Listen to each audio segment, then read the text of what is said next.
I invited you on because I wanted to talk about your efforts that you're doing right now with the transportation package. Yeah, the referendum. Yes. Referendum on that. Yeah. You were saying a little bit earlier, you were talking about how the governor right now isn't signing the bill. Is that correct? Yeah. So what's going on with that?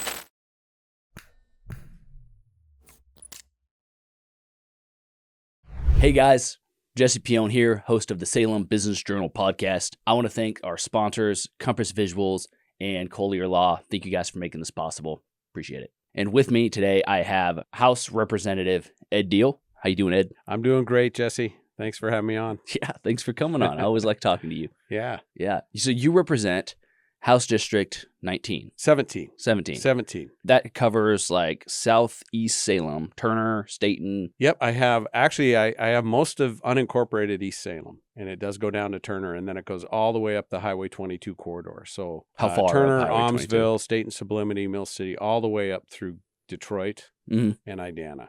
Wow. Yeah. That's a big. Yeah, it's a big district. It's a beautiful district. Yeah. And it's an honor to represent it. Well, I grew up in that district, so all right. I'm a big fan. I'm a big fan of that district. Yeah. Well, thank you so much for coming on. Now, I invited you on because I wanted to talk about your efforts that you're doing right now with the transportation package. Yeah, the referendum. Yes. Referendum on that. Yeah. You were saying a little bit earlier, you were talking about how the governor right now isn't signing the bill. Is that correct? Yeah. So what's going on with that? So the way it works is we're trying to do is refer portions of this bill to the voters to let them take an up or down vote on tax fees and registration fees. Yep. The way it works is for a referendum is the Constitution says you have 90 days to gather signatures. But at the same time, the Constitution says that the governor has 30 working days to sign the bill. Well, we cannot gather signatures until the bill is law. So she's had so far 19 days. Business days or 19 days? 18 total days to sign this thing. And she has not. She's dragging her feet. And the only reason to do that is to limit the number of days that we have to gather signatures. Would you have to have signatures gathered by? December 30th. Oh, I see what you mean. So that window is very important. So we were called into an emergency session to pass an emergency tax for an agency that's supposedly in crisis, and she's sitting on it and not signing the bill. Sounds like an emergency. Sounds like a real emergency, yes. That is crazy. So, have you said anything to her? I called her office, and shortly after the bill was passed, maybe a week after Siney died, or actually just a few days after Siney died, and I asked, when are you going to sign the bill? And I did not get a definitive answer. Has she said publicly anything? She said publicly she's in no rush to sign the bill. So for the OPB emergency? did a recent article on that. Yes, she's in no rush to sign the bill. I think it's outrageous. Yeah. But I'll also say we're going to get the signatures. We may only have, our target, our internal goal is to get it done before Christmas. So that would be the last day she could sign it would be November 12th. Our internal goal is to have the signature gathering complete by December 20th. That's just over 30 days, 100,000 signatures in 30 days. And we're going to do it. Well, I guess we'll see. Yeah. I mean, that's a very short time to gather that many signatures. It is. But it's been done before. Let's check. Let's check what's your daily signage? Hey Siri, you have 30 days? Yeah. If I need 100,000 signatures in 30 days, how many signatures do I need per day? Should be about 3,300 signatures. She's letting me use ChatGPT. Letting me. She could have just given me the answer. Yeah. Honestly. 3,300 signatures a day. Yeah, I don't know why. I could just... Yeah, math is hard. I like how now that we have AI, instead of just doing the math in my head, try not. I use it all the time, but I try not to. You got to keep your mind sharp. So you're right. Yeah, I'm just turning into mush over here. But it will be a challenge. But we have over 2,000 people that have volunteered to help us gather signatures. We did a kickoff call last Monday. We had over 400 people on that webinar. So there is a motivated group out there that is really upset about this. Yeah. And the reason, for one, they don't want their taxes increased, and we can go into what's in this bill. But the other thing is the testimony was overwhelmingly in opposition to this bill. 95% out of thousands of people who testified were in opposition. The polls show that Oregonians don't want higher gas taxes. Yeah. So it really feels like the governor and the Democrat leadership just ramrodded this thing through, despite the best interests and the will of the people. And we had a state representative too, Representative Gamba, who called the voters petulant children if they didn't want to have taxes Love increased. So it really shows a lack of, I think, respect for the taxpayers Yeah. and the Oregonians, and it doesn't sit well with them. Yeah. Rightly so. Well, that's one thing that I think I would be interested to hear your perspective on this. Yeah. Because like I've especially with the chariots thing going on at Salem. Oh, right? yeah. I've heard a lot of people talk about, well, these people just care about their wallets. I think that it's really interesting to hear that because I think the way that we word things is really important. Because when we say, well, we just don't want taxes, or, we just, want to save money. It's not about hoarding the money. It's about, I need to feed my family. Like, we got bills to pay. We have, typically car payments, or people have to pay for schooling, or like they have kids and they need to help pay, help take care of the kids. So it's not like money for the sake of money. It's money for the sake of, I have to feed my family at home. Just like how you need wages for a job, or this person needs, they own a small business, and so they need to have a certain amount of profit so that way they can have enough to pay their bills. And so I think it's really interesting how people make it look like if you don't want to pay taxes, it's just you being a child or throwing a fit because you don't want to pitch in. It's more of like, right now, people are struggling to get by. And it seems like every 2 minutes there's a new tax. And there's another one. And then there's another one. And there's another one. And so the cost of living is going way up. While at the same time, it seems like we're not seeing a lot of this stuff come back. Like, it seems like... You're right. That's the problem. And we pay some of the highest gas prices in the country right now. Mm-hmm. We pay one of the highest gas taxes in the country.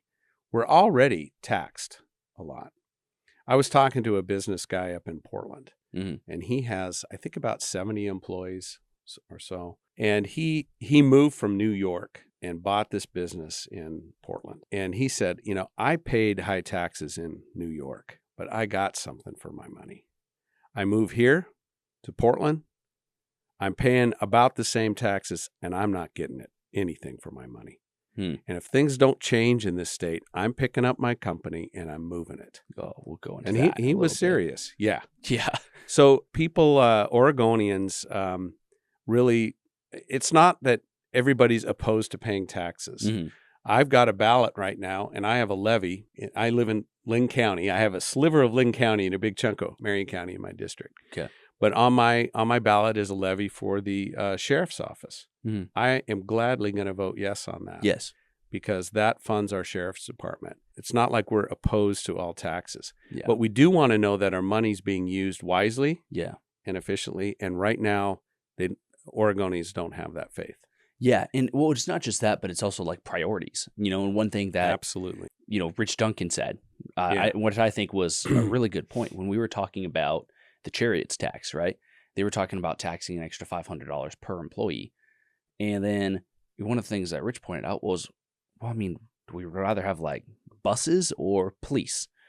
Because crime is a huge issue in our community right now. Greatly affects people who are of the highest need. If you live in a crime-ridden area, like that deeply affects like the way you live your whole life. Right. I just think that was a really good point that a lot of people won't bring it up, which is, if we're spending our dollars here, then we're not able to spend it here. Yeah. And so that's one thing I think that we got to maybe do a little bit better at. Absolutely. Having those conversations. For the transportation bill, that was the gist of my speech on the floor in opposition to this thing is we have the wrong priorities. And the governor painted a false choice for us, saying if we don't pass this tax, we can't maintain our roads. We can't plow our roads. No, we can. It's a matter of how we're spending the money we do have. Yeah. It's a matter of priorities. Yeah. Yep. Well, that's interesting. So what's the big reason and the purpose and the importance of moving the transportation package to put it to on a ballot? Yeah. So this package, this all started in the regular session. Mm-hmm. The legislature brought a bill that was a massive bill. It would have been, I think it was over $15 billion over the span of 10 years. Mm. So a massive transportation infrastructure package, and they couldn't move it across the finish line. They actually trimmed it down. It was still too big. They could not get the support that they needed for that bill. And so the governor came back and called an emergency session to pass, I think she's described it as a stopgap bill, which is about $4.3 billion of tax increases over 10 years. And she's already signaled this is just the beginning. We're going to come back for more. Love that. But this package includes a 15% hike in the gas tax. Mm-hmm. Like I said, it's already one of the highest in the nation. Registration fee hikes on motorcycles and cars. In some cases, I think it's doubling. Increase for titling your vehicle. And then a doubling of the statewide payroll transit tax. So we have something that's kind of unique in the country. We have a statewide transit tax. You were talking about chariots. That's a local city tax. Mm-hmm. But we also have the statewide payroll transit tax, and it will double with this bill. And there's other elements to the bill. The bill also includes, the best way to think about it is some language to provide parity between truckers, how much they pay for the roads versus passenger vehicles. Yeah, for sure. Our Constitution says that we have to pay kind of equally, pay our fair share. It can't be heavily weighted toward passenger vehicles or heavily weighted toward trucks. Well, how do you determine what's the fair share? The bill also helps set up a structure so that's analyzed. Yeah.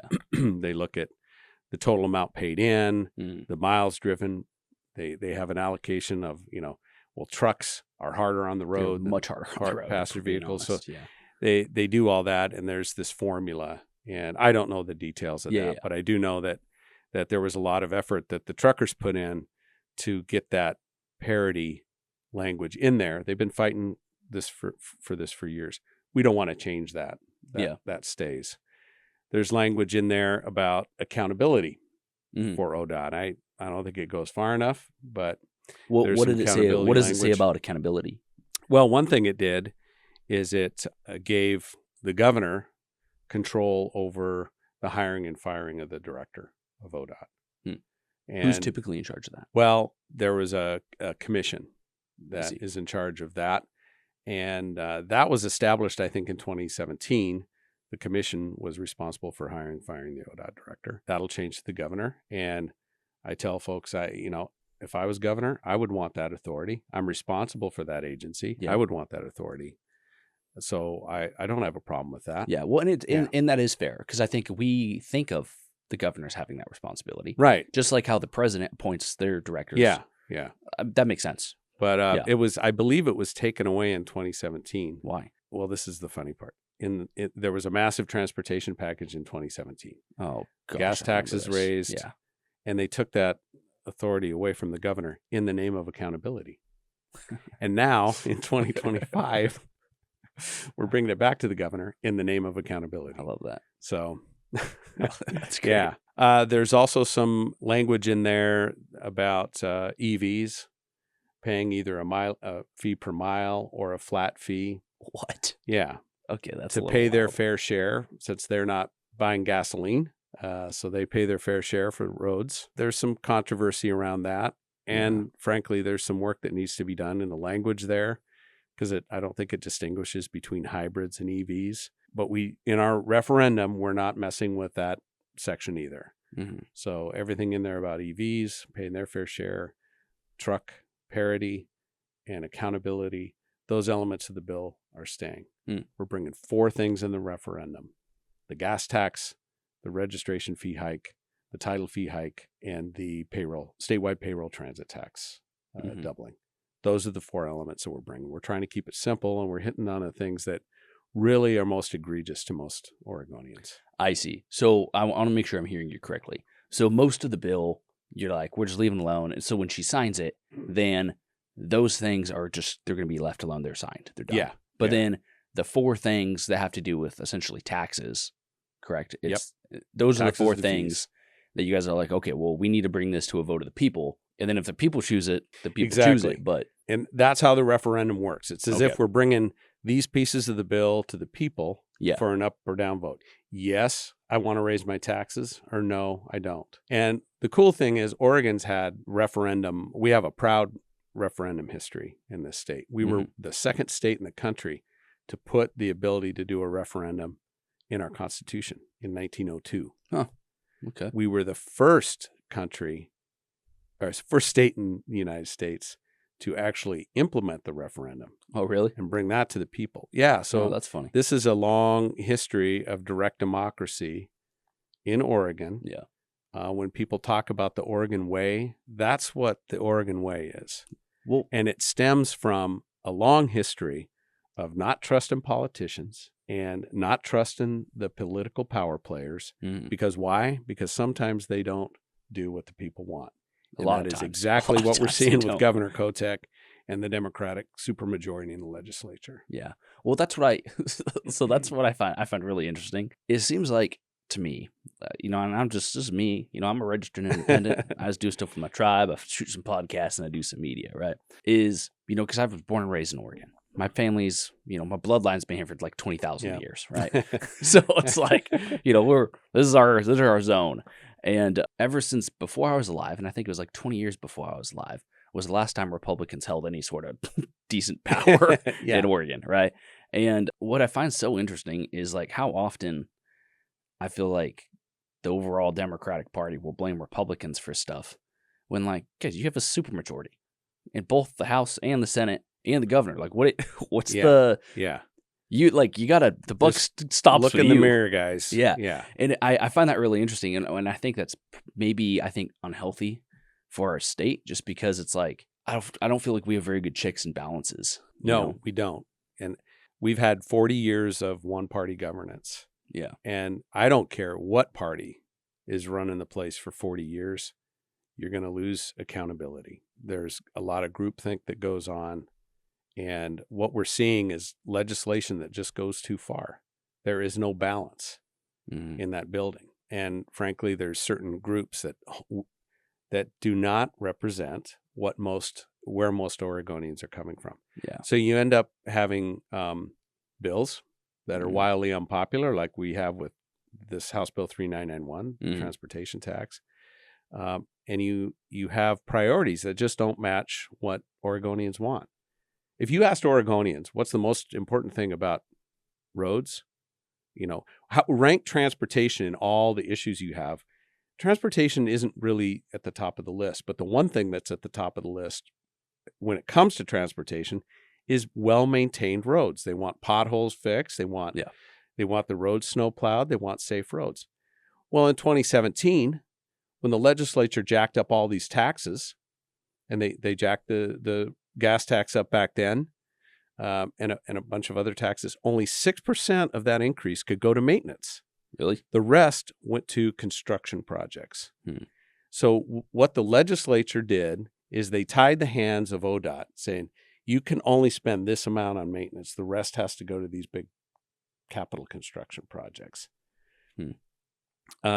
We also have things around EV mandates and some things I just lump it as climate justice mandates. And would Oregonians prioritize those over maintained roads? No. But the legislature has. And so what we're saying is, look, you do not need to raise taxes. You need to change priorities. Yeah. And that's what we want.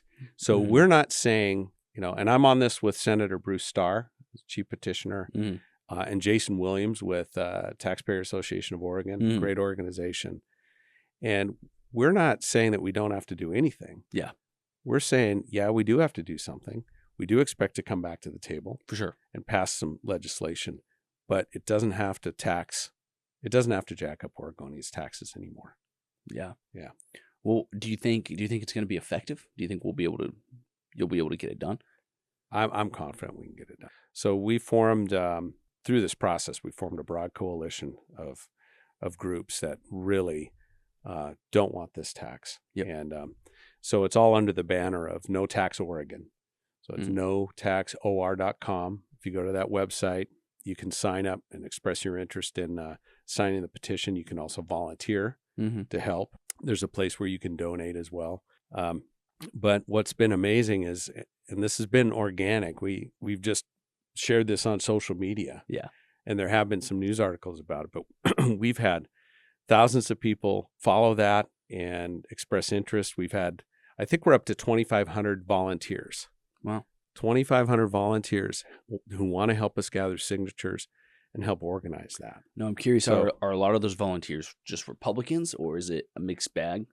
No, it's all over the map. We have the Libertarian Party is helping us, and they're running some of the signature gathering drives in some parts of the state.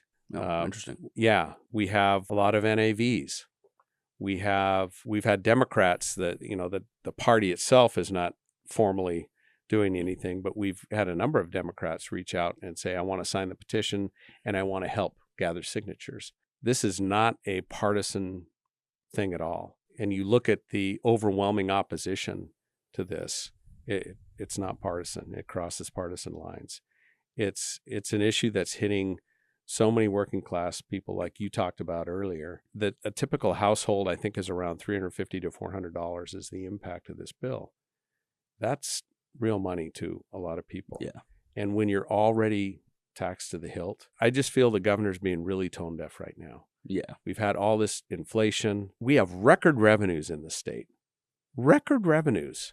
We've never had as much state tax revenue as we have right now. And to come back and say, we got to tax you more? No. Well, and it's kind of crazy. I mean, if we just look at the Salem community, right? The Salem-Keizer community, we just passed levy for the city of Salem. Yep. We just passed the Schmeckitta one. Now Chariots is coming on board, giving us a payroll tax, which without a vote. Without a vote. Yeah, exactly. Which there's, it seems like, did you listen much about the meeting that happened last week? I've heard little pieces about it, but no. Yeah, so I want to, got to make sure I have everything correct. So I'm not going to go too much on it. But it seems like, there might be more willingness to come to the table and work with folks on it, work with like the chamber and with a lot of the business community and just the community as a whole. So we'll see. I mean, good. I don't believe anything until I see it happen. We also had them come in here and sit and tell us, my editorial team, that, they were going to have, reach out and ask us to help them set up the listening sessions and maybe structure it in a way that's sellable to the community, makes people feel heard. And then there's like no reach out. They just went and did it themselves and there was no input.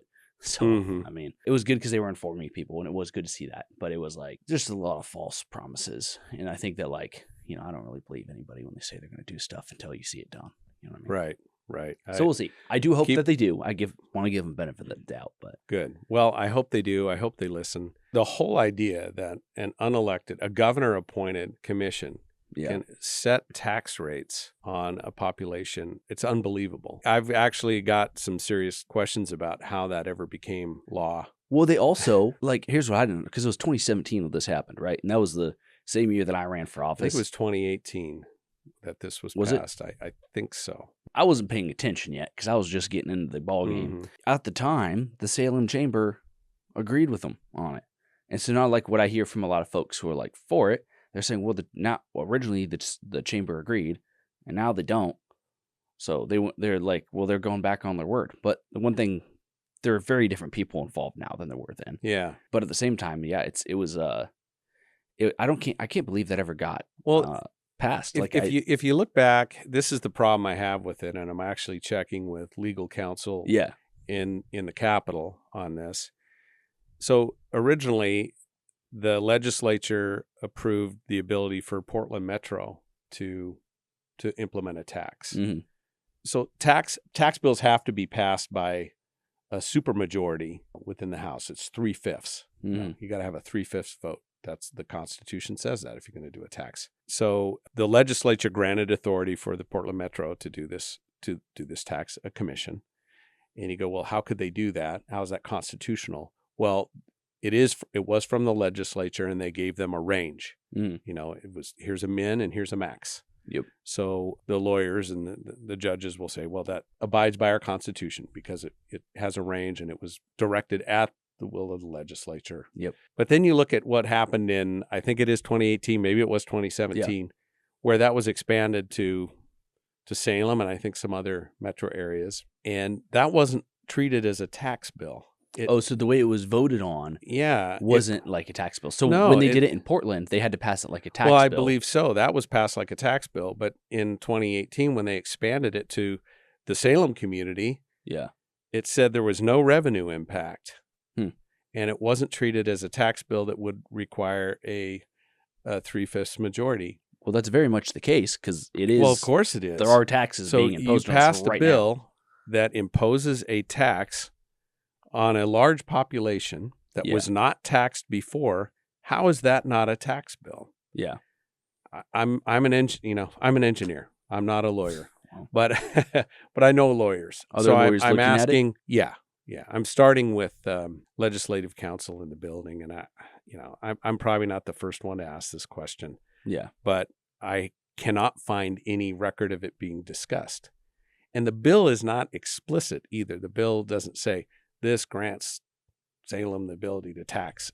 It's not. Yeah. It just says, oh, and what we're doing up here, we're going to allow to be done down here. I think I remembered when I looked over the language Yeah. of it, it just made it seem like, now I don't want to butcher the language. I could be 100% Yeah. wrong, but I think I remembered it saying, it was basically saying that, hey, we're going to have, what was it called? The Salem area metro? Was that what it was called?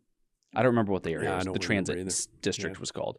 But they were essentially saying that this transit district is going to be treated as the same as the other transit districts. And so it was like the type of transit district changed from one that was like locally ran, and like they used to have to pass any tax raises locally. And then they just switched the district type is what it seemed like. You got it. Yeah.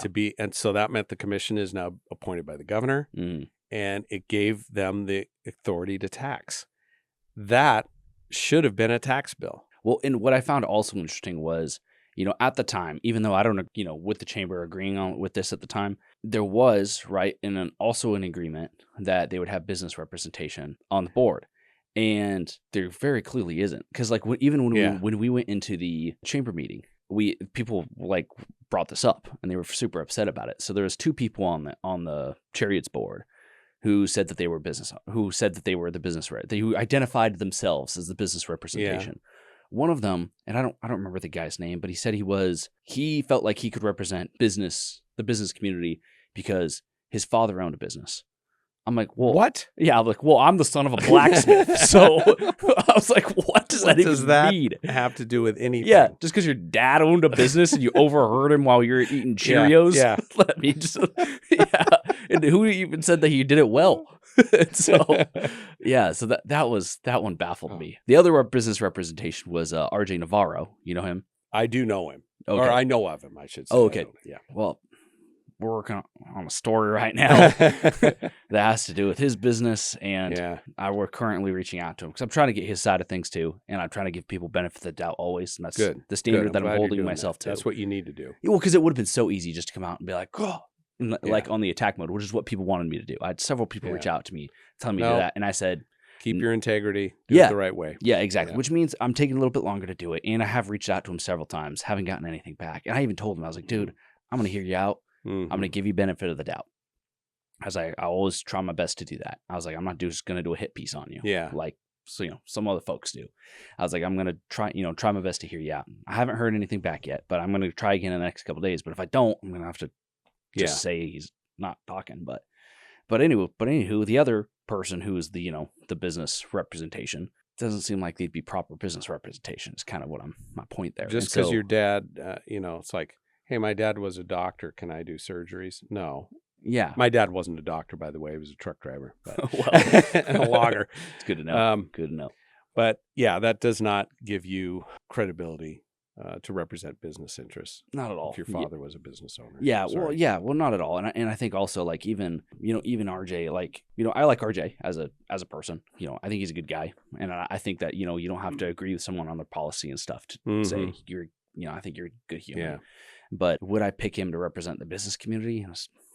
No, absolutely not. And so, like, I don't know. It just kind of, I felt like it was very like tone deaf, and it was like, it seems like people thought that they could just get away with we checked the boxes. It's like, no, you didn't check the box. Like, that's not proper representation of people, and you know what you're doing. But even with that, Jesse, to think that you have an unelected commission appointed by the governor, that will decide the tax rate for the citizens of Salem, it's outrageous. I think that that needs to change. Yeah.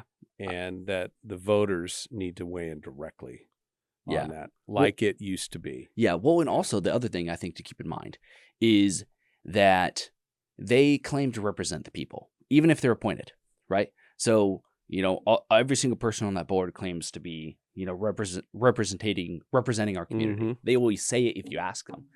And so here's what I asked when they came in for my editorial board meeting. Is I was like, okay, so you claim to represent the people. Yeah, you believe that you do. Like, yeah. I was like, okay. So, and I'm not going to like point out, specific names, but they're like, I was like, okay, so you believe that you represent the people. A year and a half ago, 85% of our community Right. said they didn't want a payroll tax. 85%. I was like, I can't get 85% of people to agree on anything. I know. Yeah. I was like, They- that number astounded me when it came in.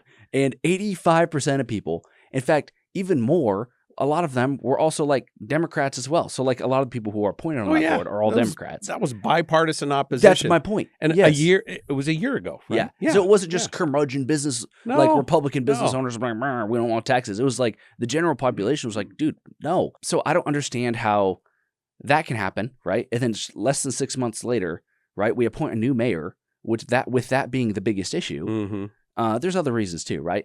But that was the biggest one. So then 85% of people vote that down. And then we elect a new mayor over that entire thing. And meanwhile, you're kind of all quiet that you're about to go, impose this tax on us. And then you come forward and like impose the payroll tax anyways, which the people have very clearly stated in the last year and a half that we don't want this. And then like without any conversation, you're like, yeah, well, we're doing it. So good luck. It just seems very tone deaf. I think it's pretty safe to say that they are not representing the people with that decision. You couldn't get a clear contrast between what the people want and what that commission is proposing to do. Yeah. That doesn't make sense to me. No. But anywho, let's get off that. Let's get off that topic. we can go all day. I would be interested to hear your thought on this though, actually, before we move on. Let's just stay on it for a minute. I have seen, so in LA, they have, I love new technologies and I like testing out new ideas and theories. It's harder for people to talk about those because a lot of people can't handle those conversations. But I've seen a lot about like the self-driving taxis in LA. Have you seen those? Oh, yeah. I've seen those, and it's not just LA. I think they have them in Arizona and some other places. Yeah. What do you think about those? I think that is in our future. Yeah. So kind of my thought. I mean, they aren't perfect. No. They have some problems, and I'm not completely up to speed on it, but I know some studies I've read show that they're in more accidents than they should be, in part because they don't behave like a normal driver at intersections and some other things. So they've been rear-ended, and there's some work, but I tell you, it's coming. Yeah. Yeah. So like, why would we spend all this money on buses? Like it's kind of like in Africa, right? They were super far behind in technology, but we grew so fast, right? To where now there was a lot of these tribes in villages that are struggling to get water, but they all have cell phones, right? Well, because they were able to skip technology. So right now I feel like Salem, right? We don't have the transit, we don't have the max that Portland has. No. But also like Salem doesn't seem like the town that wants the max that Portland has. And what if we were able to skip the technology of buying more giant buses, which, by the way, aren't good for the environment? Let's just start there. Like, if that's what you genuinely care about, they're not good for the environment at all. And so why wouldn't we just skip that technology and we can get the self-driving taxis here? What do you think of that? Yeah, I think what you're saying is we're investing in kind of an antiquated mode of transit. Seems like it to me. I agree. Well, and I don't know what the economics. I haven't looked at the economics of these automated, taxis like you're talking about. But it seems to me it would be way more convenient, number one, and way more cost effective to do it, and probably safer too. Yeah, because you see what's going on up in Portland. I mean, with TriMet, they don't have the ridership is way down, and in part because it's not safe. Yeah. It is not safe. And they have this massive tax up there, and they're still screaming that they need more money. So I'm not convinced that Chariots, that this approach, and I like the Chariots folks. And, nobody hates Chariots, right? I'm not convinced that this is the right way to go by any means. Well, I would love to at least have a real, genuine conversation about exploring the idea of, well, what are our other options? Yeah. Because if we're going to spend the money on the transportation, then are there better ways to do this that in the long run are going to help our community as a whole? Well, I think, that your idea of these taxis, when I look at the rural areas, it's really hard to cover rural areas with buses because it's never ideal for everybody. If you want to have a lot of people on the bus, then you're not going to run it very often and you're going to have set times. And so the convenience goes down or coverage goes down when you could have these electric taxis picking people up at the right time, so they don't have to wait totally. an hour or two after work to catch a bus. Yeah, exactly. Yeah. Well, and it's not just that, but here's what I think is, it's actually, if you actually think about how it would work, there's actually, if you're talking about equity, there's a huge equity piece in here. Here's the reason why, right? If I'm like because there was a time in my life, right, when I was homeless. And so like when I would have to take the bus or something to go to, I was trying to get me a job, right? So I was knocking on every door I could. Yeah. And there's a lot of people in those situations, right? Or it was like students trying to get to school, yada, yada. And so let's just say, you're a younger fella trying to get a job. You got a job interview downtown Salem, and you live, maybe out towards, I don't know, let's just say I live in like Northeast Lancaster, right? I live kind of near Schmecketa. So I'm like college student trying to get a job downtown, and I get to take the bus to go downtown, right? Is it more equitable to make me go stand at a bus stop? I have to first of all figure out what time it's going to be here. Then I have to go stand at a bus stop. Then I have to depend on that bus actually being on time and nothing going wrong and the stop's going fine. Or would it be better if a taxi, I could order essentially like an Uber, a taxi shows up at my door, picks me up and takes me directly there? I think that like at least exploring the options, the idea of that would be an interesting thing. I am curious if there's got to be a study out there. You're going to make me look that up now. Yeah. To see if that's been studied. Maybe not with autonomous vehicles, but just with like an Uber, and there's a credit or a card for low income folks so they can access Uber at a rapidly discounted rate instead of investing in, these electric buses that they're trying to invest in. Very expensive, and then you got to buy 2 buses to do the job of one because the charging range time and it has to do with range and how long they have to charge. You can't refuel an electric bus like you can. Oh, because the time, it's a huge battery. A diesel bus, or even natural gas. So, I'd be curious what the economics are there. Well, and even with the Chariots thing, right? I think one of the numbers that they tout was like, I think it was $14.40.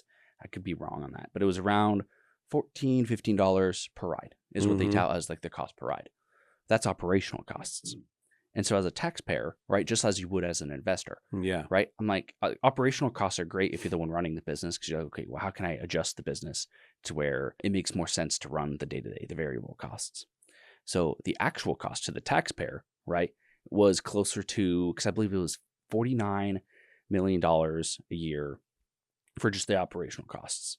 But then the actual cost annually was about 130 something, but it came out to about $40 per ride as opposed to the 14. $40 a ride? Yeah, I think that was the number. I think that could have been wrong. Where did they get the $15 a ride? That's operational costs. So that's operational costs divided by the number of rides. Yeah, and a ride being you going from point A all the way to your destination. Yeah, and so I think that's the wrong number to be using because if we're looking at the thing as a whole, if we're looking at the infrastructure, the whole bus system as a whole, you got to look at it. So they weren't counting the infrastructure costs. Yeah, because as taxpayers, we're also paying annually. Well, whoa. Okay. Yeah, we're paying for like new buses. We're paying for the infrastructure. You have to look at the whole thing. Yeah, because basically how much money is coming out of my pocket each year as a taxpayer towards this. So the operational cost is great. It makes sense for them to use that number because they need to look at, okay, well, how can we improve our systems and how can we make it more cost effective? But as a taxpayer, we care about how much money is coming out of my pocket each year towards this system. That's the only way to look at it. Yeah. And so I think, but when it comes out to that, right, then let's just say it's not 40. Let's just say that's a wrong number. And let's just say it's $30 a ride, where your standard Uber driver, Uber ride's about $20-$25. You'd save about $5 a ride just by using that. And not just that. And that's Uber. That's not even talking about these auto taxis. That's not even saying a group discount percentage wise because the whole city is using it, which I'm sure they would be able to work out, right? And that's not including the fact that like equity wise, we would be allowing the poorest and the wealthiest among us to be using the same service. And isn't that closer to what equity is than the bus system? Yeah. Do you see what I mean? It's a lot fair and the price would come down. I just think I think it's want worth a you to discussion. share that number with me. Yeah. Because the number I'd heard for cost per ride was around the 15, but you're telling me that was not a fully loaded price. No, because that's the operational costs divided by the amount of rides per year. So the full cost, and I want to pull it. Let me try to pull it up right now, actually, because their total budget annually, I believe, was like $130 million or something like that. Okay, so for the fiscal year 2023, Chariots, the Salem Area Mass Transit District, had a total budget of $142.3 million. So with the number of the 14 to 15, let's just say 14, because I like to, round down, that's their operational costs. And so their actual operating expenses reported for the calendar year of 2023 were approximately $44.7 million. So 142, and how many rides? Let me look at that up too. Okay, so Chariots in Salem, Oregon provides around 3.2 million rides annually. So due to the first $44 a ride. Yeah. So that's their total. 44. That was 142 million, right? Is that what you said? Yeah, that's our total as a taxpayer annually. We spend 142 million, which that wouldn't be the number we would use, because the argument I got back from that was, well, those are fixed costs. Those are like buses. Those are buildings. I'm like, yeah, but those happen every year. Those happen every year. They're not going to stop. As a business. Yeah. As a business owner. Yeah. Those are costs. Yes. Not even a business owner, as a regular tax person. Yeah. So it's $44 a ride that it's costing the taxpayer, plus the pricing also includes what the rider pays. Yeah, I believe it probably, let's just say it does, because it would be even higher if it didn't include that. I can pretty much guarantee that an Uber network would be cheaper. Yeah. Yeah. Because that's we spend. Outrageous. Yeah, because that $142 million happens every single year. So that's how much in total we spend on it every single year. So that must vary depending on how much capital improvement they're doing in a given time, right? Yeah, but it doesn't fluctuate too much from what I saw. Let me look at 2022, because I did ask that. I was like, well, doesn't that happen every single year? So in 2022 it was 142. Let's look up 2021. In 2021 it was 102 million. So it was quite a bit less. Let's look up 2020. I wonder if their ridership was different then. Oh, in 2020 it was 53 million. So it's quite a bit less. I wonder why it went up so much. Well, I wonder if they did an investment in electric buses or something. I don't know. We'll have to look into it. Yeah. If the projected budgets aren't going back down to that 53 million. Right. I think the total amount of money that we're spending on as taxpayers is the number we should use, not the number of operating costs. Yeah. But some of those costs you'd amortize those over. Maybe the life of the buses. But yeah, that begs a lot of questions. Yeah. But anyway, on that same note, though, one thing I want to touch on before you have to go. Yeah. Ed, you were recently listed. You were the only state legislator who received 100% on your scorecard of being pro small business by the Salem Area Chamber of Commerce. Yes. Tell me more about that. I was honored and surprised. I went to present at the Salem Chamber at an event they had, and that's when I learned it, and it was great. I'm honored to have that. I wasn't. Did you know? No, I caught me off guard. I didn't even try to win the award or get 100%. But I serve on econ development and small business, and these issues, as a business owner myself, these issues are very important to me. What I think is important about that is it just shows that you are doing a good job at representing and fighting for small businesses, for businesses, right? And on that note, I kind of want to ask you, there's been a lot of studies coming out and a lot of reports coming out about businesses leaving the state of Oregon. Yeah. Why do you think that is? What's going on? It's pretty grim right now. It really is grim. And there's a number of reasons for it. But I don't know if you've tuned in to some of the testimony that's going on up in Portland with the Portland City Council. No, I haven't. So you should take a look. Businesses are very frustrated, and it has to do with high taxes, for one.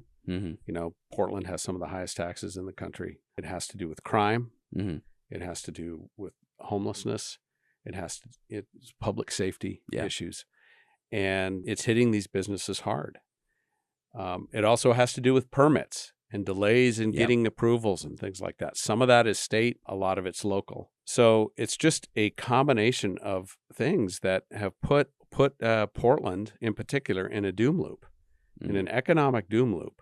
And you have businesses leaving Portland and leaving the state because of it.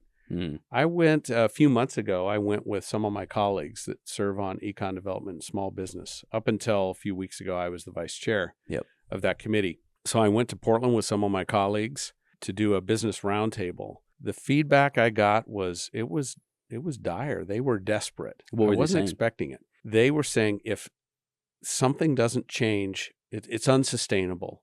We cannot stay in business here anymore. Mhm. We have to leave or shut down. It's gone too far. And what's really struck me is I said, well, we're looking at what we can do for legislation next year. Mhm. And the response was, we can't wait that long. Yeah. We cannot wait that long.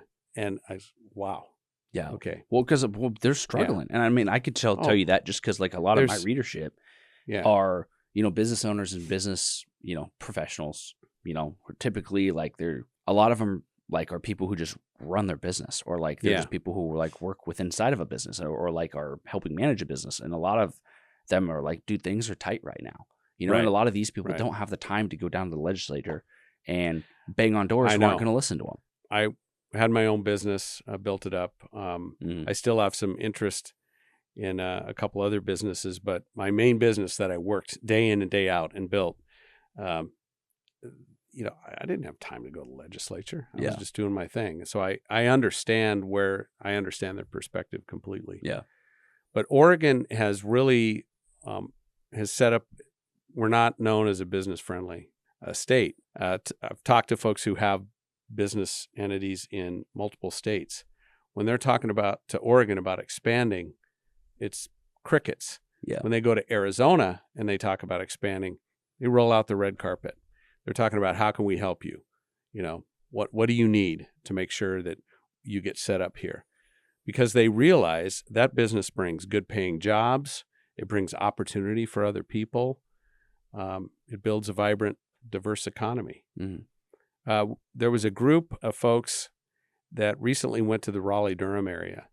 And this is a group that's looking at building... Where's Raleigh? In North Carolina. Okay. Yeah. So what they're doing is they're looking at building a Southern Willamette Valley Innovation Corridor. Mm-hmm. And Who's they? This is Oregon State University, University of Oregon, people from Business Oregon, which is the state agency that deals with this, private industry as well, that sees the importance and the value of doing something like this. But you go to look at a place like Raleigh-Durham, which has built this innovation hub around a triangle of great universities, and it's a public-private partnership, and they have a lot more cooperation from the state than you see here. And one of the striking things that they brought up to me was when they spoke to the North Carolina governor's office, they said, well, what do you do when you have a permitting issue that drags out, 12, 13, 14 months? And they just looked at him like, what are you talking about? If there's a problem with permitting, that shows up in the governor's office, governor's desk, and it's taken care of. Wow. Here in Oregon, it can take months or years. And it goes back to that 40 years of one-party governance where we have these agencies that are not accountable to the people anymore. Yeah. And they're there to provide a barrier to progress than to help you along. We have a lot of work to do here. Do you think that a lot of the red tape and stuff put on like development? I think that's probably one of the easiest ones to point out, because housing is such a huge topic and issue right now. Do you think a lot of that red tape is put there on purpose to stop progression? Or do you think it comes from a genuine place of, hey, we're trying to look out for the environment, or we're trying to look out for whatever? Well, it's a complicated topic. It is, because Oregon has some very unique land use laws that came from the 70s in a bipartisan way. And we have a beautiful place. We live in a beautiful state. So there's a real desire to not turn into this, not to put asphalt everywhere.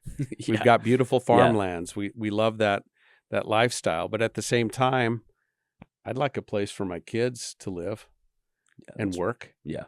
So we have to face that we are growing community and we have to accommodate that. But I think the answer is to do it in a way that's controlled and not too rapid. But so there's these competing interests all the time. How do we maintain our quality and way of life?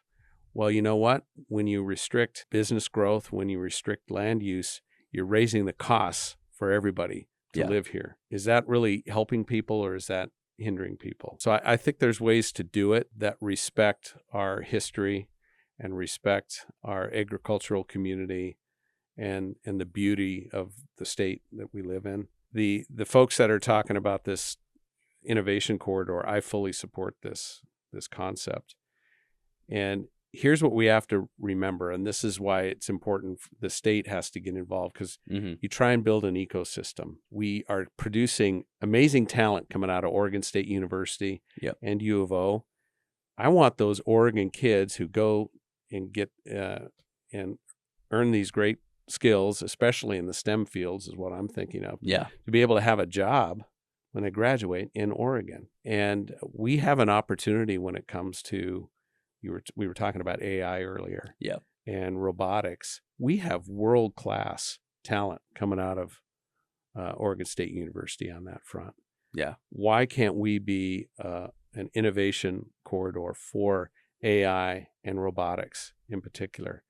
I don't know if you know, but you go out of Salem here a few miles, and the world's first humanoid robot factory is in my district. Did you know that? The world's first humanoid robot? Yes. RoboFab. I got a couple questions. First, this is in Salem? Yes. What? Yes. How do I not know about this? I know. So what do you, okay. This is all a spinoff of Oregon State University. Is there demand for the humanoid robot? There is a growing demand. It's an emerging technology, right? But the whole idea, and I'll probably butcher some of this because well, let me tell you the history. So all this technology stemmed from out of the robotics lab that was set up at Oregon State University by Jonathan Hurst. So he established the robotics lab, a world-class lab at OSU, and he developed a lot of the core technology that then became Agility Robotics. Agility Robotics has received a lot of funding and capital to start this RoboFab, and they chose, just in Salem, they chose Salem. I think it's a 70,000 square foot facility that is there to build humanoid-style robots that can work in factories and do some of the more mundane jobs. Wow, that's interesting. Yeah. Well, it's crazy because, I mean, beyond like that, we also have Garmin here. And I just toured Garmin a couple of weeks ago. Oh, really? Great company. We ran a story on this, I think, a couple of weeks ago. It was in the Monday Minute or something. Garmin, they didn't end up winning it, I don't think, but it was listed. I didn't know about this at all. There was one of the flight tracker systems used in airplanes was invented here in Salem. At that Garmin facility. And that's pretty cool. And we also have, we have Intel up north. Right. And so, like, I think there is a lot of potential, and if we're a little bit more intentional about trying to do it, I think we could have more demand for companies like that to want to come here. Well, if we could get the state of Oregon to let them exist. Here's the challenge. It has to be an ecosystem here, because how do we do that then? We have to encourage it, and the state can encourage it by offering incentives to come here. The university can encourage it with programs, but you're not the way you build an ecosystem is you have multiple companies coming into the same area. And why is that important? Let's say I'm Agility Robotics. And I'm trying to attract a PhD student in robotics or AI or whatever it is, mechatronics, to come work for me. So they move their whole family here. And I'm the only guy in town. They have to view that as, wow, if I want to change jobs, I have to move. I have to pull my kids out of school. I have to relocate. When you create this ecosystem, like they have in the Bay Area, they have in Raleigh-Durham and some other parts of the country, you have great talent and great businesses all around. You don't have to pick up and relocate your family if you choose to work somewhere else. Plus, there's competition between these different companies. There's competition for talent. There's also different mindsets that help you become a better business when you have competing businesses next to you. And so what the potential that we have in Oregon is we have world-class robotics. Right now, Oregon State University is putting in place, which will be, I think, the largest university-based AI data center in the country, maybe the world. Really? Yes, at Oregon State University. Right? That's crazy. Why can't that be a feeder for companies that apply AI and apply robotics in new and innovative ways? Do you think there's any way to Corbin, Willamette, or Western Oregon University involved? I would sure think so. I don't know how far. I don't know the depth of their engineering programs that they have. Probably not as in depth as OSU. That's because theirs is crazy good. Yeah. But I was just talking to Dr. Jesse Peters, who is the president of Western Oregon University. Yeah. He's a cool dude. All and right. I bet you they'd be open to working out something. Yeah. William's not really known for engineering, really. No, I don't think so. so. It's a liberal arts school. Yep. And then Corbin, do they have anything? I think Corbin has some engineering programs. I think so. Well, it'd be cool to figure out if we can get places up here somehow involved. Because, like, if we did what they're doing with their hub, but then, how is there any way for us to get some of these other places involved somehow? Which I don't know. Maybe there's not. I think it needs to be explored, and it's not like they drew a line where this Southern Willamette corridor is. In fact, when I met with them last week, I told them, you know what? I've got the world's first robot factory in my district. I have world-class mass plywood panel production in my district. Garmin's in your district, isn't it? Garmin is just barely outside of my district. So I said, you guys should. Is that the line? You should draw the line a little farther north. Yeah, is that the line where you include stop House caring? District You're like, 17? Sorry, No. I'm Garmin's awesome because I'm a pilot.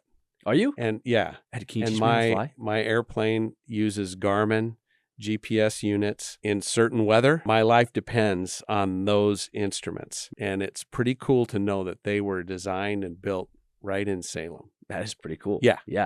Very cool. And I think we forget about that sometimes. We got some cool stuff going on. We do. We have these pockets that we could definitely build on. And if the state had the will, it would happen. Well, that's what's really interesting, right? Because our whole conversation that we just had was about innovation. It was about progression. It was about us changing and making things better, about us as a community being better. Mm-hmm. And so it's crazy to me because I feel like our community in years past, right? I don't think there was much of a desire to be better. I mean, that was one of my biggest reasons for stepping out of politics at the time, was because I was like, you can bring a horse to water, but if the horse shoves its head in the water, it drowns itself. You can't do much about it. Yeah. And but right now, I really, which is a dumb joke, but I feel like now, like, there actually is a desire to be better. It's like, maybe we should, become better people, and we're like checking out like the possibility of going to therapy, and but because there's that desire to be better, it seems like we are getting good at innovating, and we're getting good at like creating new things. Like you were just saying the robotics thing, but why are we not trying to keep them? I guess that is exactly the problem, Jesse. Yeah, we do a good job of incubating companies. Mm-hmm. We do a lousy job of keeping companies. So where's the all of a sudden, once you own the business, then we're like, oh, you're a greedy business. Like, it has to do with this ecosystem that I'm talking about. So let's take agility for an example. They invested here. They built the world's first robotic humanoid robot factory. They better here. Sponsor this podcast after this. But they're also looking at what their next step is. Uh-huh. And it's not going to be in Oregon. And you ask, why is it not going to be in Oregon? And it's in large part is they can't find talent. So, and why is that? Because that ecosystem does not exist, especially here in the Southern Willamette Valley. Interesting. So they're looking at investing.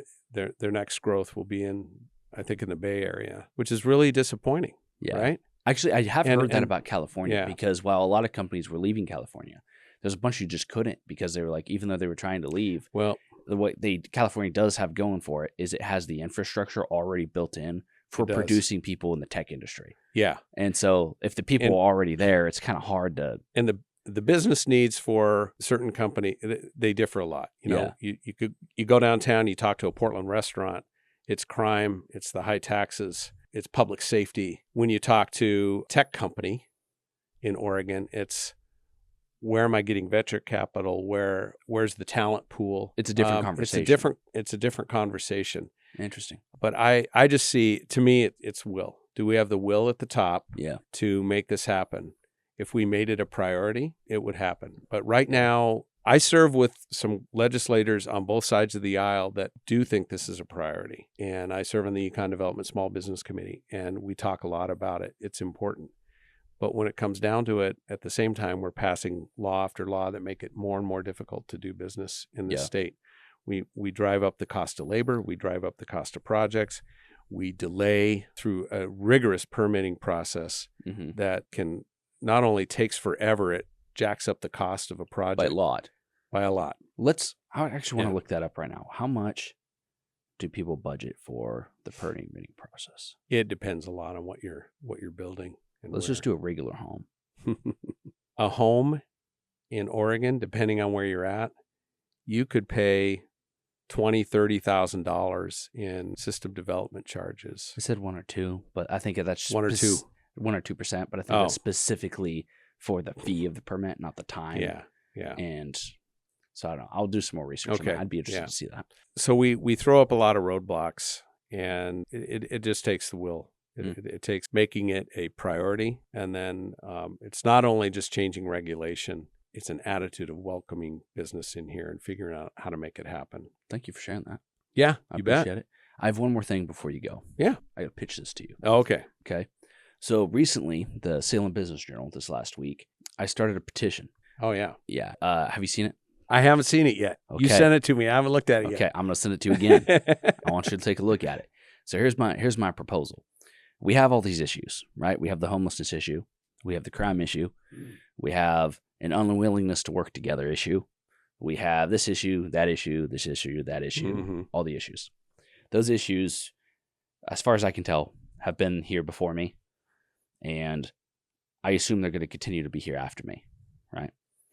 And so hopefully we can make a dent in those issues. I sure hope so. But they're still going to be here tomorrow, right? And then we're not going to solve these things immediately. Yeah. But what I try to do is I try to look at, okay, well, what things are within our control that we can do that can also make life a little bit better along the way. And one of those things, I believe, would be to make Salem a great place to live. And when I say Salem, I mean broader Salem, right? Because if Salem is healthy and vibrant, Kaiser's going to be, Almsville's going to be, Staten's, it's like, a thriving main city will help all the other cities do better. Yep. You know what I mean? And so if we can help make the Salem Kaiser area better, it'll make all the surrounding areas also better. And I've heard this from a lot of developers in town and a lot of people who are pitching people to come into Salem. And the common pitch that I hear for Salem is, and you've probably heard this before, right? Everyone's like, Salem's the gateway to Oregon. We're 1 hour away from the beach. We're 1 hour away from the mountain. We're 1 hour away from Portland, and we're 1 hour away from Eugene. So you're telling me the pitch for living in Salem is that we're 1 hour away from all the places you actually want to be. That's an interesting way to look at it. It's an interesting way of saying we suck. And so, I like Salem, right? I'm always I like pretty optimistic. I think I have a great time. But, if we're being honest, right? But what is Salem's own identity? Exactly. Yeah. We haven't had one. And that's why, when you look at, the willingness of, people to be involved in the community, it's not there as much. And that's why, on the off election season, we have less than 20% of people voting. And, I think we'll have a lot more fire in our belly and a lot more passion, a lot more people being involved if they feel involved, if they are brought in, if they are involved. Like, for example, I'm 30 years old and I'm single, right? So when I take a lady out on a date, typically I want to go somewhere fun if I'm trying to impress her, that could be a concert. I like to go to concerts, or go out and do something fun out in the town. And you can do that in Salem if you plan ahead of time, right? But typically they're a little bit more far and few in between. Yeah. And a lot of times you kind of find yourself going up to Portland, which I don't like Portland, to be honest with you. Portland or Eugene or the coast or all those things an hour away. And, I've been thinking, how cool would it be if we made Salem a cool place to be? Because if we make Salem really cool and a place that we would like to go, a place that you can take your wife out on a date on a Thursday, Friday, or Saturday night, and we're still going to be an hour away from all those places. We're still going to be able to get there. That's not changing, right? But we can also make this a great place to be, to where we want to be here. We want to go to the restaurants here or locally. We want to go out and, do a local concert and support local artists that live in our community, that are our neighbors. I would love to be able to walk downtown and select from, a bunch more different restaurants and have live bands playing. Yeah. Stuff like that. It'd be great. And we have enough. It seems like the population's big enough here that we could support that kind of thing. I think so too. And so my whole pitch is, because Salem is also right on I-5, right on Highway 22. I want to get a big old sign. One of them facing, Highway 22, and one of them on I-5 saying Salem, the city of murals and music. And then actually do it. And here's the plan. There's a two-prong to this plan, Ed. Number one is the murals. The murals are like our giant billboard within our city. And the game plan is to do what Boise did with Freak Alley, but like in our own flavorful way. Mm-hmm. So we have that alleyway that goes downtown, right? Yep. Boise has a similar alleyway that they call Freak Alley. And what they do is they have giant murals along this entire alleyway. And people will stop by, get photos. How many senior photos are taken in the alleyway right now, right? Yeah. And so imagine if we had that, but there was a bunch of murals up and down the alleyway and some of these giant buildings downtown that have giant blank walls. Like if we just kind of became known as a place where there's giant, beautiful art and all these people driving along Highway 22 every single day, hundreds and thousands probably. I don't know how many people drive on it, but a lot. Like we become known as the place that has cool places to go take photos and like interesting art to go look at. And so then all these people who are forced to come through here to go to the coast will, maybe stop by and see this giant cool mural and be like, dude, I should go check that out. And what they find is when people go do that, there was some research done that shows they spend about $38 per person when they do stop. And so if you just look at the economic development of our local community, then we have a lot more people stopping in to check out the place. And if we have a lot more money coming into the place, bars and restaurants will have a little bit more income, which means they can be more innovative with their food. We can get a better food quality. Like we can get more innovation, more variety. Fun stuff. Yeah. And I think you're onto something here, Jesse. Yeah. Well, so that's number one of making it. Then the second, number two, and I'm not super artsy fartsy. I just know that'd be fun. And it's clearly worked. It's made Boise cool. Yeah. And, I've never even been to Boise, and yet I've heard about Freak Alley from people too. Freak Alley is the second most visited place in Idaho. Really? Yeah. Wow. It's turned it into like it's a well-known thing. Yeah. And so we could do that here in Salem by just doing it. We could choose to do it. We're grown adults. No one could tell us no. Yeah. And the second thing would be music. Now this is where I thrive because I love smaller country, like smaller country or rock or jazz. I like going to like smaller concerts because I think they're just super fun. I do too. And they support local artists. And if the artist is really good, then you're like, dude, I spent like $10-$20 on this concert or whatever. And like a lot of these in my pitch are going to be free. But like we spent hardly any money and they were really good. Or if they're really bad, you're like, dude, I spent like $10. I had a great time with friends. It's like there's a win-win. And so here's my pitch for the music thing. So every Thursday, Friday, and Saturday night downtown, we have 3 different artists playing or 3 bands playing at 3 different locations at 3 different times. So 2-hour slots. So from 5 to 7, 7 to 9, 9 to 11. What this does is makes it so you can go from place to place if you want to. Yeah. So people can listen to all 3 because if we as a community are kind of paying for it, you have the ability to go to every single one should you choose to. And the one requirement I'm going to try to put on it is that they have to be different genres, which will force us into like, a little more diversity on that because, a lot of our community, a lot of them probably wouldn't want hip hop, but like at the same time, there is a good chunk that would like hip hop. And so the point of that is to get different varieties of people to go into downtown and experience it together. You know what I mean? And what better way to bring people together than music? And so I just think that it's one, we'd be actually paying artists. So my plan is to have and this could change, because I don't know what we're going to start trying to host like community meetings about this and try to get input, and people are going to disagree with me. They're going to be like, that's a dumb idea, Jesse. Or they're like, well, we need to change this. We need to change that. And I'm cool with that. That's a healthy debate. I would much rather have that debate than calling each other Hitler. But my initial pitch, right, is that we pitch in as a community, whether it's publicly funded or privately funded, I don't know. But we pitch in $200 per artist per night. And then the bar or whoever the bar or restaurant or place pitches in the rest. So like we pay $200, they pay $200. That's $400 for 2 hours. If it's like a single person or maybe 2 people, that's not bad. That's like, $100, $200 an hour. That's pretty good. Do you know if that's been done before here or anywhere? Well, that's what Nashville does, but they pay a lot less than that.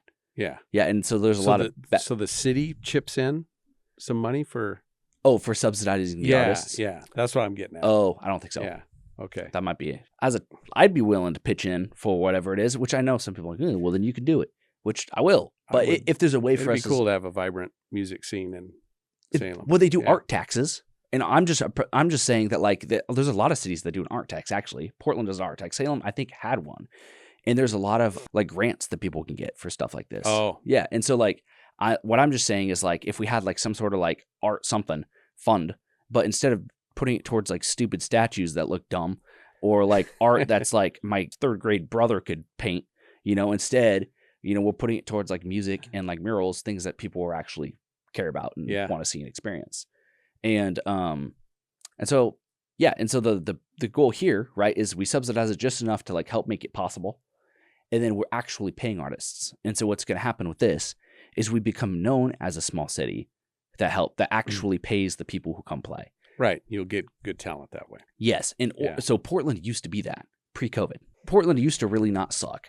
And then over time, they've gotten progressively worse. Yeah. And Portland the whole art scene up there is really struggling. Yeah. It is struggling all over the state, actually. Well, Oh, I would agree. Yeah. But what if we became known as the Nashville of the West Coast? How cool would that be? We became known as a place where people come and visit. There's a small artist that maybe you've never heard of. Yeah. But you get to experience and try them out each time. And not just that, but if you think about it as a community, if we're just pitching in $200 for 3 artists, 3 nights a week, that's $1,800 a week. $1,800 a week to be the coolest freaking city in the state of Oregon.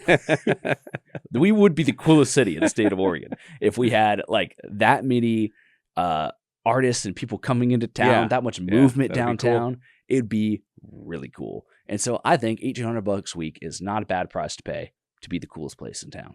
And we could even have it like if we had that paid by, I mean, there's a bunch of ways to fund it. And I'm not sure. I'll let the people, talk it over and we'll debate it. But you'll have some discussions.